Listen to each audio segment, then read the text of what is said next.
오늘 여기 본문에 너희 구원을 이루라 이 말씀은 적지 않은 신학적인 논쟁을 불러일으키는 말씀입니다. 너희 구원을 이루라.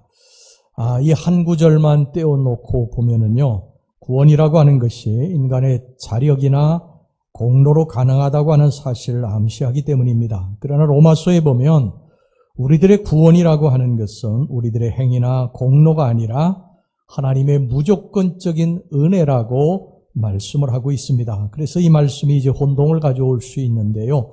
이 말씀을 이해하기 위해서는 우리가 빌립보서 전체를 좀 살펴보아야지 그 의문이 풀리게 됩니다.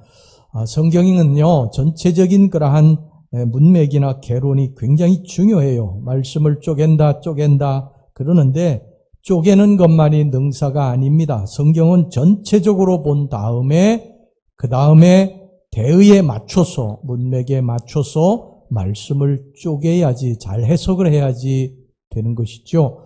이것을 어느 말씀 하나만 딱 문장만 따서 그것을 잘못 해석해 놓으면은요, 굉장한 위험에 빠질 수가 있어요. 특별히 이단들이 그렇게 많이 합니다. 성경의 한 구절만 딱 따서 그것을 가지고 해석을 자기들 마음대로 하는 것이죠.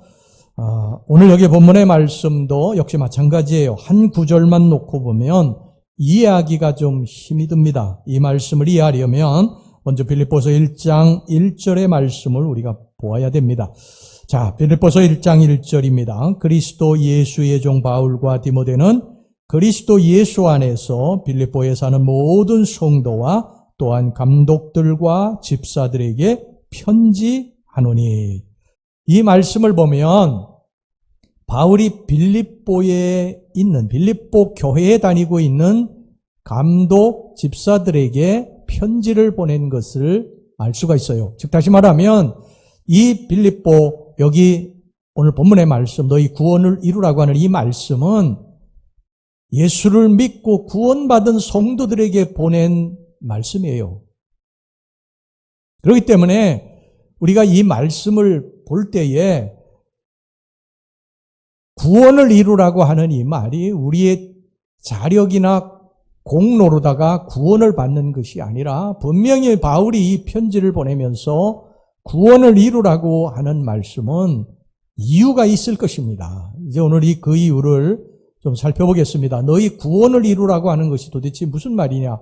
너희 구원을 너희들의 힘으로 또 공로로 이룰 수 있는 것이 아닌데 사도 바울이 여기에 너희 구원을 이루라고 여기 말씀을 하고 있는데 그 이유가 도대체 뭐냐? 이것을 좀 더 이제 쉽게 이해하기 위해서 우리가 믿음에 대해서 좀 같이 살펴봅니다. 믿음이라고 하는 것은요, 엄격하게 이렇게 구별을 하면 구원의 믿음과 생활의 믿음이 있습니다. 구원의 믿음이라고 하는 것은 뭐냐면 크고 작고가 없어요. 강하고 약하고가 없습니다. 내가 강한 믿음으로 구원받았다, 내가 약한 믿음 때문에 구원받지 못했다가 없습니다. 내가 큰 믿음 때문에 구원받았고 작은 믿음 때문에 구원받지 못했다가 없습니다. 크고 작고 강하고 약하고가 없어요. 구원의 믿음은 있고 없고지 강하고 약하고 크고 작고가 없습니다. 구원의 믿음은 그래요.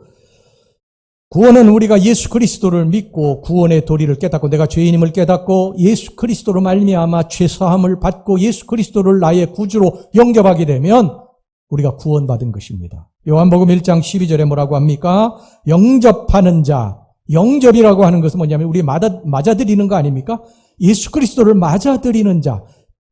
여기 보면 곧 그 이름을 믿는 자들에게는, 그러니까 영접하는 거하고 믿는 거하고는 같은 거예요. 우리가 예수 그리스도를 영접해드리면, 즉 다시 말하면 예수 그리스도를 나의 구주로 내 죄사함을 해주시는 구주로 받아들이게 되면, 내가 그걸 믿으면 내가 하나님의 자녀가 되는 권세를 얻게 된다. 이렇게 말씀을 하고 있는 거예요. 하나님의 자녀가 되는 것은 예수 그리스도를 영접했느냐 영접하지 않았느냐의 그러한 차이이죠. 강하게 믿고 약하게 믿고가 없습니다. 예수 그리스도를 믿고 내가 예수 그리스도를 영접하면 나는 하나님의 자녀가 되고 구원받은 백성이 되는 것입니다. 그래서 누가 당신 구원받았습니까? 하고 물어보면요. 당황해하고 우물쭈물하지 말고 나 구원받았습니다. 이렇게 당당하게 말하시기를 바랍니다. 그렇게 말해야 될 이유가 뭐냐? 오늘 여기 에베소서 2장 8절에서부터 9절 말씀을 보겠습니다. 너희는 그 은혜에 의하여 믿음으로 말미암아 구원을 받았으니 이것은 너희에게서 난 것이 아니요 하나님의 선물이라. 행위에서 난 것이 아니니 이는 누구든지 자랑하지 못하게 함이라. 행위에서 난 것이 아니라는 것. 구원이라고 하는 것은 하나님의 선물로, 우리들의 행위는 보잘것없고 지난 과거를 뒤돌아보면 부끄러운 일 투성이지만 하나님 앞에 내세울 것이 하나도 없지만 하나님께서 나에게 구원을 선물로 주셨다는 것입니다. 값없이 의롭다 하셨다는 거예요. 여러분, 선물이라고 하는 거는요, 어떤 대가를 바라지 않고 주는 게 선물이에요. 대가를 바라고 주는 건 뭐예요? 뇌물입니다. 하나님이 우리들에게 선물을 주셨어요. 우리의 행위로 말미암은 것이 아니에요. 우리의 행위로 말미암아서 하나님 앞에 구원받을 자가 어디 있습니까? 한 사람도 없어요. 그런데 우리가 예수 그리스도께 죄를 고백하고 내가 죄인입니다. 내가 하나님 앞에 부끄러운 죄를 너무 많이 지었습니다. 하나님 용서해 주세요 하고 예수 그리스도를 나의 구주로 영접하게 되면 그 사람은 구원받은 사람이 되는 것입니다. 그래서 당신 구원받았습니까? 옛날에 그렇게 교인들이 많이 물어봤거든요. 그러면 내가 구원받았나? 이렇게 우물쭈물하고 당황하는 사람이 있는데 그러면 안 됩니다. 나 구원받았습니다. 난 지금 죽어도 천국에 갑니다. 이런 확신을 가지시고 여러분 대답하시기를 주의 이름으로 축원합니다. 그건 교만한 게 아니에요. 하나님의 약속인 것입니다. 저와 여러분들은 다 예수 그리스도를 영접했으면 구원받은 거예요. 그 다음에 이제 구원의 믿음이 있고 두 번째는요, 생활의 믿음이 있습니다. 생활의 믿음. 이 생활의 믿음은 강하고 약하고가 있어요. 크고 작고가 있습니다. 예를 들어서 다윗이 형들에게 이제 문안을 갔습니다. 전쟁터로 문안을 갔어요. 그때 골리앗이라고 하는 블레셋 장수가 나타났습니다. 키가 거의 3m나 되고 몸에 칼과 창을 지니는데 거의 100kg나 그 무게를 지닌 그런 거대한 장수가 나타나서 너희들 중에 누가 한 사람 나와서 나하고 대결하자. 그렇게 하면서 쩌렁쩌렁한 목소리로다가 외칠 때에, 소리 지를 때에 이스라엘 군사들이 다 무서워서 벌벌 떨었다고 그랬어요. 사울 왕도 무서워서 벌벌 떨었습니다. 그런데 다윗만이 그것을 보고서 그 골리앗에게 나아갑니다. 그 골리앗에게 나가면서 뭐라고 그러냐면, 골리앗 너는 칼과 단창으로 나오거니와 나는 만군의 여호와의 이름으로 네게 나아가노라. 그리고서 나아갑니다. 여러분, 이것이 큰 믿음입니다. 이게 강한 믿음이에요. 사울왕도 또 이스라엘 군사들도 믿음이 나름대로 있어요. 근데 그들은 작은 믿음이었던 거예요. 두려워서 떨었던 것입니다. 어떤 사람들은요, 그냥 작은 환난에도 막 두려워하면서 어찌하지 걱정하고 근심하는 사람이 있어요. 그런데 어떤 사람은 엄청난 그런 환난 가운데서 저런 속에서 어떻게 견딜까? 그런데도 거기서 웃음과 여유를 잃지 않는 사람이 있어요. 이게 무슨 차이냐? 믿음의 차이입니다. 믿음의 차이. 하나님을 믿는 거예요. 이스라엘 군사들과 사울왕이 다 두려워 떨고 그랬지만 다윗은 거기서 하나님을 더 강하게 붙들고 나아간 것처럼 우리의 상황이 힘들고 어렵지만 그 속에서 믿음을 잃지 않는 거예요. 하나님이 도와주실 거야. 하나님이 새롭게 길을 열어주실 거야. 하나님 내 구주시니까. 그렇게 믿고 나가는 것입니다. 이게 생활의 믿음입니다. 이건 크고 작고가 있어요. 강하고 약하고가 있습니다. 여러분 어떤 사람입니까? 이 생활의 믿음은요, 거저 주어지는 게 아니에요. 이거는 구원의 믿음은 어느 순간에 내가 구원의 도리를 깨닫게 되면 순간적으로 즉각적으로 죄사함 받고 하나님의 자녀가 됩니다. 이건 즉각적인 그 구원이에요. 그런데 이 생활의 믿음은 하루아침에 생겨나지 않습니다. 훈련하고 노력하고 애써야 돼요. 내게 환난이 왔을 때, 어렵고 힘든 일이 왔을 때 처음에는 견디기 힘들고 낙심이 되고 절망이 되고 입에서 불평이 나오고 원망이 나오고 그러는데 또 하나님 앞에 나를 쳐서 복종시킵니다. 하나님, 이 속에서도 감사하게 하소서. 바울과 실라처럼 감옥에서도 이 쇠고랑의 착고에 채워졌어도 감사한 것처럼 감사하게 하소서. 하나님, 내가 이 속에서도 주님을 찬송하게 하소서. 어렵죠. 굉장히 힘든 일입니다. 그런데 이게 자꾸 훈련하는 거예요. 나를 치는 것입니다. 하나님 전전 앞에 와 기도하면서 나를 자꾸 쳐서 훈련시키는 거예요. 그러면서 점점 강한 믿음이 됩니다. 강한 믿음이 돼요. 다윗이 여러분 왜 이렇게 강한 믿음의 용사가 되는 줄 알아요? 어릴 때부터 그는 양을 치면서 저 들판에서 하나님을 의지했어요. 밤에 비파와 수금을 타면서 하나님을 찬송했어요. 그러면서 그 외로움 가운데, 그 힘들고 고달픈 삶 가운데, 어떻게 보면 아버지에게도 인정받지 못하는 그러한 비천한 삶 가운데 하나님을 붙들고 하나님을 부르고 하나님 앞에 감사하고 하나님 앞에 찬송하며 그러면서 그는 점점 강한 사람이 된 것입니다. 저와 여러분들이 이런 강한 믿음의 소유자가 될 수 있기를 주의 이름으로 축원합니다. 우리 예수 그리스도를 영접하는 순간 하나님의 자녀가 됩니다.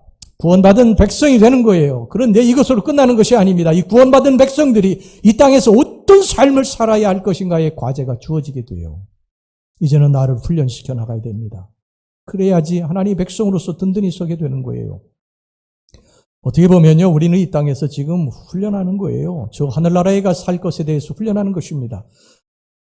아기가 이제 잉태를 하게 되면은요, 어머니 뱃속에서 10달 동안 눈과 코와 귀와 입과 손과 발을 이렇게 만들어가요. 그런데 사실 그 태아에게 손과 발과 귀와 눈 뭐 이런 거는 아무 필요가 없어요. 왜냐하면 엄마 이 뱃속에서 양수에 이렇게 떠가지고 탯줄로다가 다 양분 물 공급받기 때문에 뭐 손과 발 뭐 이 눈, 귀, 어둠 속에서 뭐 이런 게 다 필요하지 않죠. 그런데 이것이 왜 필요합니까? 왜 어머니 뱃속에서 그걸 만들어요? 이제 엄마 뱃속에서 나와서 이 땅을 살아갈 때 필요한 것이 눈과 귀, 코, 손 이런 것들이 다 필요한 거예요. 여러분 우리가 하나님 앞에 기도하는 거, 봉사하고 헌신하는 거, 남을 섬기는 거, 사람들과 좋은 관계를 맺고 용서하고 그리고 감사하고 하나님 앞에 예배드리고 또 헌금하고 이런 것들이 사실 이 땅에서 필요한 것이라고 볼 수 없어요. 이 땅에서 이런 것 안 하고도 얼마든지 잘 살 수 있어요. 그런데 우리들이 이것을 하는 것은 저 하늘나라에 가 주님 앞에 서서 살아야 될 것들을 지금 훈련하는 것인 줄 믿으시기를 바랍니다. 누구를 모본으로 해서 살아갑니까? 예수 그리스도를 모본으로 해서 살아가는 거예요. 예수 그리스도. 그분을 우리가 닮아가는 것입니다. 그분의 모습을 점점 닮아가는 것입니다. 어제보다 오늘보다 내일 글피 계속해서 예수 그리스도의 모습을 우리가 닮아가는 것입니다. 예수님은 생명으로 이 땅에 오셨어요. 나는 길이요 진리요 생명이니 이렇게 말씀하셨어요. 예수님의 생명이 내 안에 오신 거 아닙니까? 내가 예수님의 생명을 영접해 드린 거 아니에요? 그러면 그 예수님의 생명이 이제 자라가야 됩니다. 자라가야 돼요. 자라가는 게 당연한 거예요. 생명이 자리 잡게 되면 자라가게 됩니다. 제가 시골에서 촌목회 할 때 우리 교회하고 사택하고 이제 붙었으니까 교회 사택 그 뒤에 산이 진달래 산이었어요. 완전히 진달래로 그냥 꽃이 활짝 봄이 되면 핍니다. 진달래가 너무너무 아름다워요. 제가 매일 거기를 이제 오르면서 기도하고 또 묵상하고 그런 일들 계속 되풀이했어요. 그 산을 너무 사랑했어요. 이제 진달래가 너무너무 아름다워가지고 어느 날은 진달래 2그루를 캤어요. 그래가지고 사택에 갔다가 제가 2그루를 심었습니다. 그래서 이제 그 꽃을 보고 기뻐하고 또 산에도 가서 그 꽃을 보고 기뻐하고 그리고서 이제 조금 지나니까 이제 꽃이 지죠. 잎도 다 이제 가을이 되니까 졌어요. 다 졌습니다. 그리고 이제 겨울이 되니까 뭐 완전히 어떻게 됐는지 몰라요. 살았는지 죽었는지 몰라요. 그런데 봄이 됐어요. 봄이 됐는데 뒷산의 진달래 산에는요. 진달래꽃이 활짝 폈는데 이 2그루가 꼼짝을 안 해요. 그래서 이거 죽었나 보다. 그래서 이제 파내려고 하다가 제가 삽까지 들고 파내려고 하다가 갑자기 그런 생각이 들어요. 조금 기다려보자. 조금 기다려보자. 그리고 조금 기다렸어요. 그런데 정말 신기한 일이 일어났죠. 잎이 조금 나오는 거예요. 한 나무에서. 잎이 이렇게 나오더라고요. 그러더니 한참쯤 지나니까 꽃이 피더라고요. 꽃이 피어요. 그런데 한 그루 나무는 꼼짝을 안 해요. 그래서 제가 파봤더니 뿌리가 썩었습니다. 죽었어요. 죽은 나무였어요. 우리 안에 예수 그리스도가 생명이 자리 잡으면 자라나게 돼 있습니다. 오랫동안 수십 년 신앙생활을 했는데도 내 삶에 변화가 없다면 먼저 내가 예수 그리스도를 정말 구주로 생명으로 영접해 드렸냐, 즉 다시 말하면 내가 구원받았느냐 받지 않았느냐, 이것에 대해서 한번 점검해 보실 필요가 있습니다. 생명을 받은 사람들, 예수님이 나의 죄를 대신 십자가에 지시고 나를 구원하셨구나. 나의 죄는 지난 날들 너무나 검고 추하고 부끄럽지만 예수님이 내 죄를 담당하셨구나. 그리고 통곡하고 예수님 앞에 나와 새롭게 변화된 사람들, 이 사람들은 변화됩니다.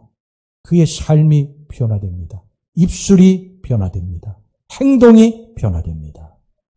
구원받은 백성들은 변화되기도 있어요.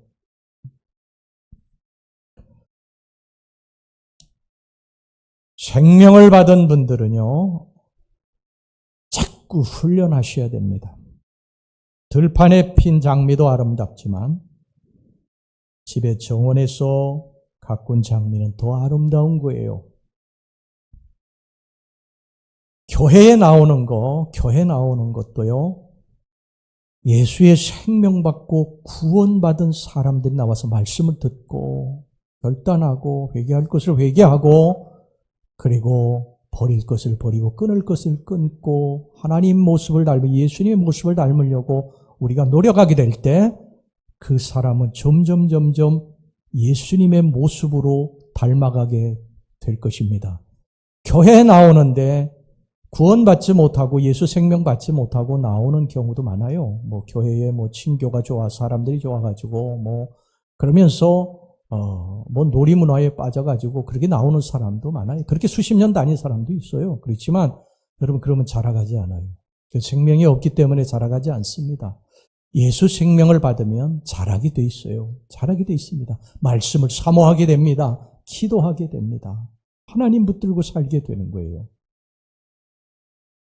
나무를 심으면요, 그 나무가 반듯하게 제목으로 쓸 나무로 자라게 하기 위해서는 물과 양분을 줘야 되고 병충해도 잡아줘야 되고, 비틀하게 나무가 자라려고 하면 그 받침대를 세워서 이렇게 똑바로 자라게 해줘야 제목으로 쓰이는 거예요. 우리의 신앙생활도 똑같습니다. 우리의 신앙생활도 계속 훈련해야 돼요. 노력해야 됩니다. 우리가 나이가 들었다고 인격이 훌륭해지는 게 아니에요.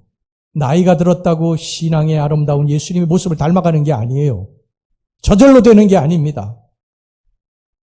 변화돼야 됩니다. 변화는 훈련으로 되는 것입니다. 훈련으로.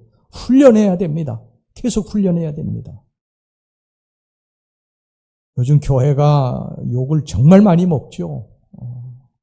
어디 가서 목사라는 이야기 하기도 창피하고요. 교인들이라고 드러내기도 창피한 이 시대가 됐어요. 물론 이제 악의적인 그러한 사람들도 있어요. 교회를 아주 악의적으로 욕하고 싫어하는 사람도 있어요. 또 언론 매체도 그런 사람들이 포진해 있어요. 그러나 그 사람들 100% 잘못이라고 할 수는 없어요. 우리 예수 믿는 사람들이 그렇게 살지 못해서 그래요. 우리 예수 믿는 사람들이 그 사람들에게 본이 되는 삶을 살지 못해서 그런 경우가 참 많아요. 교인들 보면요, 교회 안과 밖의 삶이 너무 달라요. 교회 안에서는 기도 많이 하고 예배 열심히 드리고 찬송하고 또 사람들과의 관계도 허허거리고 그렇게 하고 잘 맺고 그러는데 이 문만 딱 나가면 완전히 달라지는 거예요. 세상 사람들하고 전혀 다를 것이 없어요. 거짓말도 잘하고요, 사기도 치고요, 다른 사람들 비난하고 욕하고 부정적인 일 저지르고 뇌물 받고 그러면서 세상에서 그렇게 사는 거예요. 식당에 가보면은요, 그냥 막 큰 소리 내고 예의도 없고 그러고, 그리고 밥 먹을 때 또 주여. 그리고 기도합니다. 그러니까 세상 사람들이 싫어하잖아요. 예수 믿는 사람들. 차라리 기도를 하든 말든지. 제가 친구가 오래전에 KT를, 지금은 이제 다 퇴직했습니다만, KT 다닐 때 자기 위 상사, 부장이 크리스천인데 성경을 날마다 읽고 밥 먹을 때도 기도하고 그런데 거짓말을 잘 한다는 거예요. 또 부하 사람들을 엄청나게 괴롭히고 상사에게는 그냥 아부하느라고 이런 모습을 보이니까 제 친구가 그런 말을 해요. 안 믿는 친구인데 목사니까 교인들 왜 그러냐? 교인들 다 그러냐? 할 말이 없었어요. 직장에 가면은 업무를 열심히 해야지 성경은 왜 읽나? 그런 생각이 들었습니다. 그렇지 않습니까? 집에서 시간 날 때 성경 읽고 새벽에 읽고 밤에 읽고 그래야지. 직장에 가면 열심히 일해야지. 열심히 일해. 성경을 꼭 왜 읽습니까? 사실 교회 안에서 생활 보고 그 사람 평가한다고 하는 거는요, 좀 문제가 있어요. 정확한 평가가 될 수가 없어요. 가정에서 어떻게 가장으로서, 아내로서 살아가느냐, 부모로서, 자녀로서 살아가느냐, 중요하죠. 이걸 봐야 됩니다. 또 사회에서 직장 생활하면서 사업터에서 어떤 삶을 살고 있느냐, 이거 대단히 중요합니다. 근데 우리는 한국 교회는 교회 안에서의 그러한 모습만 보고 임직도 세우고 그러지 않습니까? 이 한계 있어요. 교회 안에서 신앙생활만 보고 덜컥 그냥 중직 줘서 세웠더니 엉터리예요. 가정에서는 폭군이고 사회에서는 사기치고 거짓말하고 뇌물받고 부정직하고 불성실하고. 제가 목회하면서 여러분들 알고 있어요? 그런 분들. 교회도 짓고 엄청나게 큰 일을 하는데 뇌물받고 사업하면 부정직하게 살고 그러면서 쇠고랑 쳐가지고 들어가. 그럼 누가 욕을 먹습니까? 하나님이 욕을 먹는 거예요. 교회가 욕을 먹게 되는 거예요. 물론 우리의 신앙생활 중요하죠. 열심히 하는 것 중요합니다. 그러나 여기서 그치면 안 됩니다. 가정이나 사회생활 하면서 사람들에게 손가락질 받으면 안 돼요. 여러분들의 남편이나 아내에게 가정에서 손가락질 받으면 안 됩니다. 사회에서 여러분들의 직장 동료 또 사업터에서 여러분들이 일하는 사람들에게 손가락질 받으면 안 돼요. 그것은 예수님이 욕을 다 부끄러움을 받게 되는 것입니다. 외국 사람들 보면요, 그렇게 믿음이 좋은 것 같지는 않은데 그 사람들의 그 밑바탕에는요, 믿음이 있어요. 정직함이 있어요. 제가 시드니에서 목회할 때에 우리 교회 청년이 2,000불을 잃어버렸어요. 등록금으로 가져온 2,000불을 잃어버렸어요. 그래요. 이 친구가 나한테 찾아와가지고 목사님 어떻게 하면 좋으느냐고 그러는데 난감하더라고요. 어디서 잊어버렸냐 그러니까 어디서 잃어버린 것 같다 그렇게 이야기하는데 찾을 수가 없죠. 그래서 이제 그 시드니에서 오래 산 그 집사님에게 제가 그 이야기를 했더니 목사님 여기 호주에 원래 계셨던 분 호주 분이 그 돈을 주우면 찾을 것이고 이주민들이 해외에서 오신 이주민들이 그걸 아마 발견하면 못 찾을 겁니다. 그러더라고요. 그러면서 경찰서에 신고나 해두세요. 그래서 제가 경찰서에 신고를 했죠. 그랬는데 어느 날 경찰서에서 연락이 왔어요. 찾았다고. 그래가지고 달려갔는데 호주 할머니가 그걸 발견한 거예요. 자기 집 앞에서. 그래서 외국 사람들은요 참 특이한 게 제가 공항에서 카드를 하나 이렇게 공항을 왔다 갔다 카드를 하나 이렇게 발견했거든요. 신용카드를. 그래서 너무 놀래가지고 그 신용카드를 주워가지고 그 앞에 가게 바로 앞에 바로 여기 가게 그 사람에게 딱 줬더니 no 안 받더라고. 그래서 이걸 어떻게 해야 되느냐 그러니까 거기 그대로 놓으래. 거기 그대로. 알고 있었어요, 이 사람. 근데 이거 건들지 않습니다. 그대로 노래요. 우리 한국 사람이 주워가지고 뭐 어디 해야 되잖아. 근데 그 사람들 안 건드려요. 그 돈도 할머니가 안 건드렸어. 그 자리에 있는 걸 알고 경찰 신고해서 경찰이 와가지고 가지고 와가지고 제가 찾으러 간 것입니다. 찾게 된 것이죠. 기독교 신앙에 뿌리가 있어서 그렇습니다. 정직해요. 정직해야 됩니다. 우리 예수 믿는 사람들이 거짓말하면 안 됩니다. 우리는 유교 문화에 길들여져 있어가지고 거짓말을 별 대수롭지 않게 생각하는데 기독교 문화에는 이 거짓말을 굉장한 악으로 생각을 합니다. 왜 그렇습니까? 사탄으로부터 온 것이 아닙니까? 거짓말이. 사탄이 아담과 하와에게 거짓말 시키지 않았어요. 내가 이거 먹는 날에는 결코 죽지 아니하리라. 눈이 밝아져 하나님같이 될 것이다. 하나님이 언제 그렇게 말씀하셨습니까? 완전 거짓말이지요. 그래서 기독교는요, 거짓말을 굉장히 중요한 범죄로 여깁니다. 정직하죠. 반듯하게 삽니다. 근데 우리는 교회 안에서는 신실하고 정직한데 교회 문만 나가면 그렇지 못해. 세상 사람들과 별반 다르지 않습니다. 분명히 한국 교회가 균형을 잃고 있어요. 교회 안에서 신앙생활을 어떻게 하는 것인가를만 가르쳤지 교회 밖에서 우리가 어떻게 살아야 될 것인가, 가정생활, 사회생활을 어떻게 할 것인가에 대해서 배우지 못한 거예요. 교회에서 신실하고 믿음 있는 성도면 가정에서도 사회에서도 그런 사람이 되어야 됩니다. 그래야 진짜 성도인 줄로 믿습니다. 교회에 중직을 세우는데도 교회 안에서만 잘하면 합격하고 넘어가는데 사실 그것만 봐서는 안 되죠. 가정생활을 어떻게 해야 되는지 남편과 아내에게 물어봐야 돼요. 사회생활을 어떻게 해야 되는지 직장 동료들에게 사실 물어봐야 돼요. 근데 사실 그게 어렵죠. 어렵기 때문에 그냥 교회 안에서만 신앙생활하는 것으로 우리가 중직을 세우는데 어떻게 보면은요, 우리가 믿음이 있다고 하는 소리 듣는 거, 그건 뭐 얼마든지 할 수 있어요. 한 3개월만 열심히 반짝 기도 열심히 하고 뭐 새벽에도 나오고 밤에도 나오고 뭐 그러면요, 저 사람 믿음 좋다. 대부분 그런 소리 듣습니다. 그런데 되고 나면 달라지잖아요. 그러면 안 됩니다. 삶은 한결같아야 됩니다. 성실해야 됩니다. 제가 우리 부목사들에게 늘 이야기하는 게 그겁니다. 재능이 중요한 게 아니다. 능력이 중요한 게 아니다. 성실한 게 중요한 거다. 성실한 거. 한결같은 게 중요한 것이다.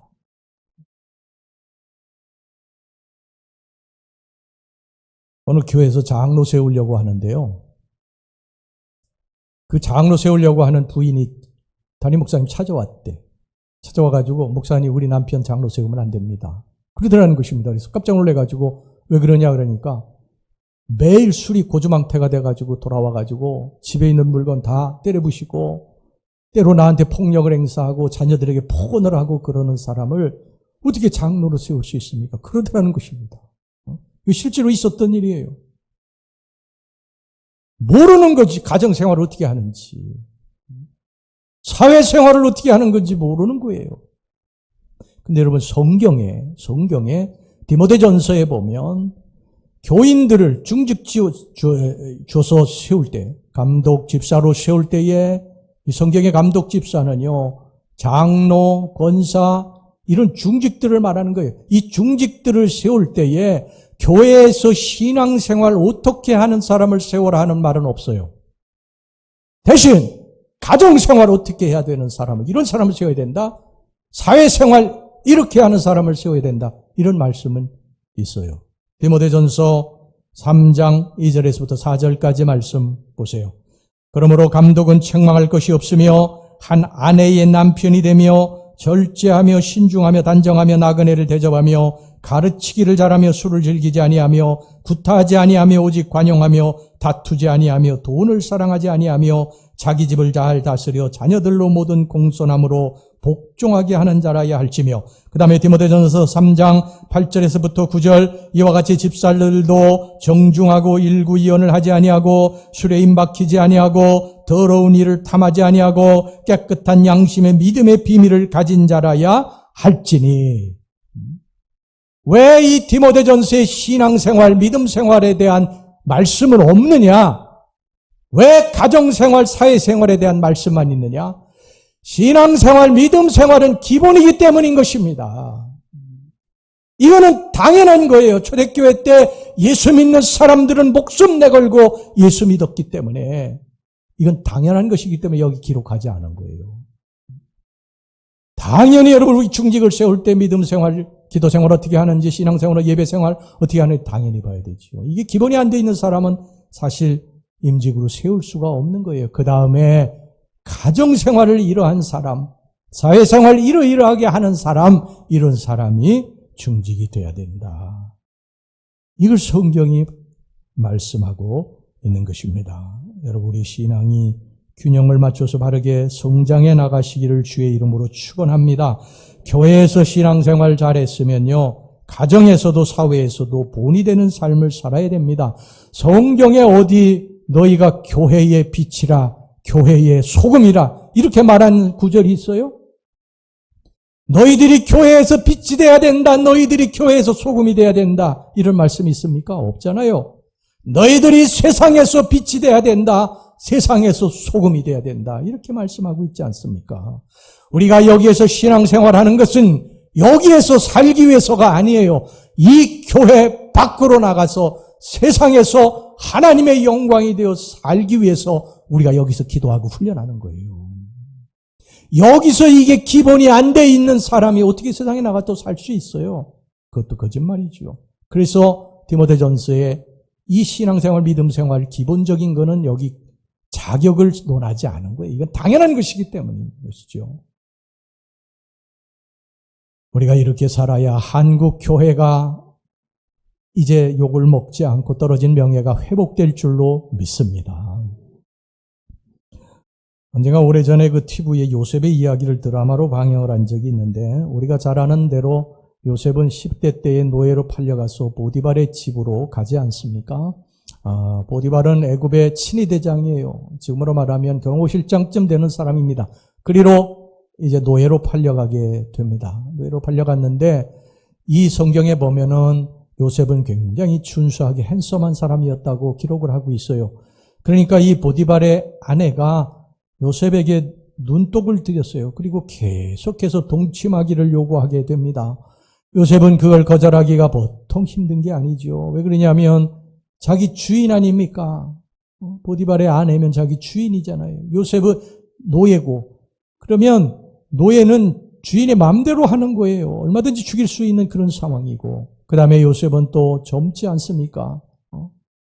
혈기, 이 젊음의 그런 어떤 성정을 가진 그러한 20대 아니에요. 그런데 이 보디발의 아내가 계속해서 그 동침하기를 요구하는데 요셉은 그걸 거절합니다. 거절해요. 그냥 못 이기는 척하고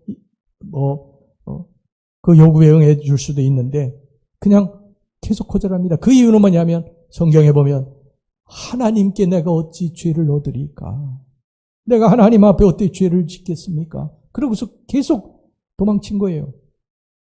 근데 하루는 그 집에, 보디발의 집에 아무도 사람이 없었어요. 아마 성경에 안 나와 있지만 보디발의 아내가 다 내쫓은 것 같아. 요셉하고 두 사람만 있도록. 그래가지고 두 사람만 있게 된 거예요. 요셉이 위기감을 느꼈겠죠. 아니나 다를까 보디발의 아내가 요셉에게 또 동침하기를 강요합니다. 요셉은 어쩔 수 없이 막 이 옷을 붙들고 늘어지는 이 보디발의 아내를 뿌리치고서 옷을 벗고 그냥 도망쳐 버렸어요. 하나님 앞에 범죄할 수가 없어서 그렇게 도망친 것입니다. 그랬더니 보디발의 아내가요, 그거를 이 요셉의 옷을 딱 붙들고 너희는 두고 보자. 너는 이제 끝장났다. 그러고서 그 요셉의 옷을 들고 저녁에 자기 남편 보디발에게 이렇게 이야기합니다. 당신이 데리고 온 이 히브리 노예 요셉이 나를 겁탈하려고 했다. 이게 증거다. 그래 요셉의 옷을 이렇게 딱 보여준 것입니다. 그러니까 보디발이 얼마나 화가 났겠어요. 그래서 요셉을 감옥에 갖다 가두었습니다. 근데 사실 감옥에 가두는 건 말이 안 되는 거예요. 노예인데 노예는 그냥 그 자리에서 죽여도 아무도 뭘 할 사람이 없어. 더군다나 자기 아내를 겁탈하려고 했던 요셉을 감옥에 가둔다? 이건 있을 수 없는 일이지요. 그러니까 이 보디발의 아내가 화가 나가지고 따졌어요. 자기 남편에게. 아니, 이놈이 나를 겁탈하려고 했는데 어떻게 감옥에만 가두고 저놈 그냥 가만 놔두십니까? 그러니까 이 보디발이 뭐라고 했는 거 아니에요? 나는 이제까지 저 요셉이 거짓말을 한 것을 본 적이 없다. 저 요셉은 신실한 사람이야. 그러는 거예요. 그러니까 이 보디발의 아내가 더 화가 났죠. 그러면 내가 거짓말을 했단 말이냐고. 그럼 내가 나쁜 년이냐고 막 소리를 이제 막 지르고 그러니까 이 보디발이요. 너무 화가 나가지고 벌떡 일어나가지고 이 자기 아내를 주먹으로 한 대 때리면서 이 요사스러운 것 같으니 네가 유혹했지. 너 지나온 행적을 보니까 네가 유혹한 게 맞아. 그렇게 했다는 것입니다. 노예로 팔려온 요셉이 보디발에게 정직한 사람, 신실한 사람 그렇게 보인 것입니다. 저와 여러분들이 세상에 살면서 그런 사람으로 비춰지기를 간절히 원합니다. 교회 안에서 찬송 부르고 기도하고 예배드리고 하나님을 찬양했으면 우리 세상에 나가서도 그런 사람으로 살아야죠. 전혀 예수 안 믿는 사람들처럼 똑같이 살아서야 되겠습니까?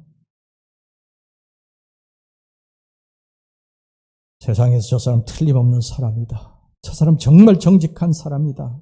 저 사람 신실한 사람이다. 이런 평가를 받고 우리가 다 살기를 간절히 원합니다.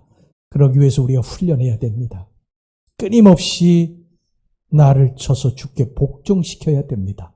그래야 우리가 예수님을 닮은 모습으로 세상에 나가서 빛과 소금으로 살고 그리고 예수님이 그 영광을 받으실 것이고 세상에서 우리들에게 돌 던지고 욕하는 이것들이 점점 줄어들어서 나중에는 예수 믿는 사람들이 존경받고 그리고 사랑받는 그러한 날이 오게 될 줄로 믿습니다.